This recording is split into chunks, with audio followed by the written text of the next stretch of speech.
Hey team, welcome back to HUMN. Today we have another video, but today we're looking specifically at one piece of kit. Now you might recognize it and you might not.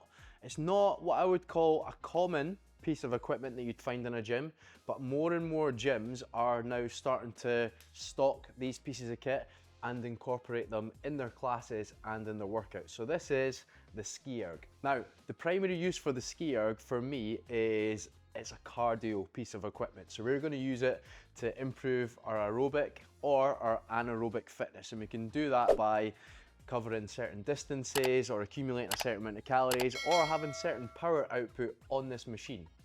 So much like a rowing machine, it's fitted with a fan at the bottom, and the fan has 10 damper settings. Now, in short, what that means is the higher the damper, the more air will get into the fan and create more resistance. The lighter the damper, less air gets in and less resistance will be placed through the cables. Now, typically when you're using this for a workout, you want to have the damper near the middle to the top, but for me, it is weight-based. So someone who is heavier could get away with having the damper at a higher setting.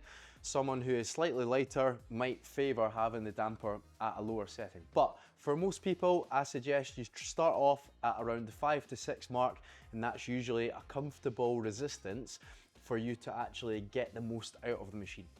Now, the reason the Ski Erg is functional is because it uses the full body, okay? So all of the joints in my body are going to be operational when I'm using the ski in one stroke. My ankles, my knees, my hips, my shoulders, they're all going to come into a full extension, and then I'm going to have to bring my power down and contract all the muscles that surround those joints to finish the stroke as well. Now, there is some interesting techniques that I wouldn't recommend with the Ski Erg, and we're going to show you what each of these might look like. So the first inefficient technique that we see is the windmill. So this is arms flailing to the outside, and we're losing a lot of time. Every time the arm goes out into the side, we're losing time, and we're not actually generating that much power. The second common fault we see is the short stroke. So we're not utilizing a full extension, and we're only pulling half of the cord. And our third fault we see is flexing overly and pulling the chains right to the bottom, and we're losing tension through our core and our midline. So for efficient technique, what we really want to see is a tall reach through the hands. We want to hinge at the hips and crunch our core. So our rib cage is coming towards our belly button. We're dragging the elbow down, and then we're finishing by cracking the whip, and the hand travels from the bottom straight back to the top point so we can recoil and start the rep again.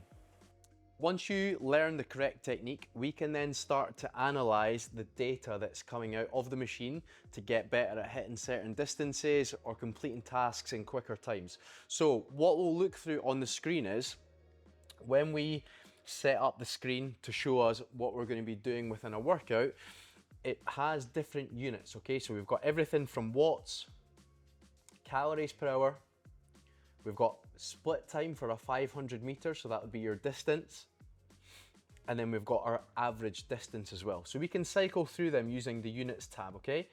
Typically, you would want it to have it on the distance or the calories. That's going to be most relative to most workout that you'll come across and competitions as well. So once we've got it on those screens, the next stat that we'll look at is strokes per minute. So that should be in the corner somewhere, S/M. So the strokes per minute is essentially the amount of reps that we're doing in any given minute. What you'll typically see when someone is new to using the Ski Erg, or in fact a rowing machine, is that their strokes will be quite inconsistent and they can be quite high and frantic as well. And that to me means that we're going to be using more effort when we necessarily don't need to. So what I would then challenge you with, once you've got your technique down, is to try and focus on sticking to a certain strokes per minute. And once you can stick to a same strokes per minute for a minute, 2 minutes, 3 minutes, then you can look to vary your strokes per minute for different workouts. So for instance, if you were doing a sprint workout, you probably are going to want to try and accumulate more strokes to get the distance done quickly. Or if you're doing a longer distance or a longer task, you might want to limit the amount of strokes that you're doing to preserve energy. Moving on a step from that, what we want to look at is our power output. So even if you are doing frequent strokes or minimal strokes, that does also have a correlation across to your power output. But as I said, that for me would be more towards the intermediate and the advanced user, because now we're talking about putting power into each stroke along with being actually efficient at doing the movement. So as you progress from being efficient at doing the movement, we can then focus on how much effort and intent you put into each stroke to push the power output up. And that combined with your stroke rate will allow you to complete a task or a distance in a quicker amount of time. Now, you have had the chance to practice the correct technique. You've started to analyze the data that the machine's giving you. You've looked at your stroke efficiency. You've started to put power into it. You're pretty capable on one of these things now. So perhaps you're going to push yourself in a workout or maybe even in a competition. What the dynamic now comes down to is, are you doing it alone or are you doing it as part of a team? So we're going to talk about some efficiencies that you can use when you're working in a workout or as a team to get the most out of this machine. Tip number one for me is getting the machine turning. From a static start, there's no tension and there's nothing happening in the fan. So you need to overcome what we would call inertia of the static object pulling against the resistance to then get the wheel turning, and that can be quite difficult if you're doing it from a standing start. So what I always suggest is that you do a staggered start with your strokes. So you start with 1, 2 or 3 small strokes to get the wheel turning with less resistance, and then build into a full stroke so that you can overcome less inertia and essentially get the power of the machine up quicker with using less energy. The second tip is more relevant for team-based competitions. So we've already got the belt moving, we're already ticking the meters or calories over, but I'm running out of energy, I'm getting tired, and I want my teammate to step in. But we're going against another team who perhaps aren't slowing down. So I want to make that transition as slick and as fast as possible. So for me, the most important thing is the handover with the handles.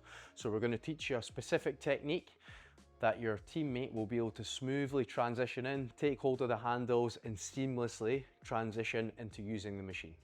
Before the workout, you and your teammate will have decided what side your partner is going to stand on, and you're also going to give them a little bit of pre-warning that you're ready to transition.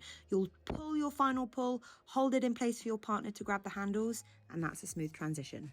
Okay, so now we've gone through SkiErg, technique, analysis, and team competition. So you should be best placed to get the most out of this machine when you see it in a gym or in competition. If you enjoyed what you've watched today in this video, please like, share and subscribe. And if there's any other exercises that you want analysed and information on, drop them in the comments and we'll get straight back to you.